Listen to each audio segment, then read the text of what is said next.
উন্নতিৰ বাবে আজি আমাৰ কেন্দ্ৰীয় মন্ত্ৰী তেখেত সৰ্বানন্দ সোণোৱাল ডাঙৰীয়া NDA প্ৰাৰ্থী হিচাপে বিজেপিৰ প্ৰাৰ্থী হিচাপে তেখেতৰ মনোনয়ন পত্ৰ আমি দাখিল কৰিম। এই অনুষ্ঠানত উপস্থিত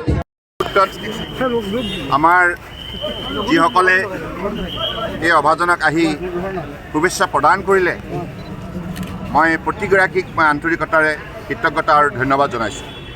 বিজেপি AGP UPPLৰ ৰাজ্যিক পৰ্যায়ৰ নেতৃবৃন্দই আন্তৰিকতাৰে শুভেচ্ছা প্ৰদান কৰিলে তেখেতসকলে আৰু আমাৰ দুয়োটা দলৰ কাৰ্যকৰ্তাসকলক উৎসাহিত কৰি যিখিনি বক্তব্য প্ৰদান কৰিছে তাৰ বাবে মই তেখেতসকলক বিশেষভাৱে ধন্যবাদ জনাইছোঁ। বিশেষকৈ ৰাইজৰ ওচৰত চিৰকৃতজ্ঞ। সমাজখনে আজি যেনেধৰণে এই যাত্ৰাত সহযোগ কৰিছে, গতিকে ডিব্ৰুগড় লোকসভা সমষ্টি ৰাইজৰ প্ৰতি মোৰ কোটি কোটি প্ৰণাম আৰু সকলোৰে শ্ৰীচৰণত মূৰ দোৱাই সকলোৰে আশীৰ্বাদ বিচাৰিছোঁ।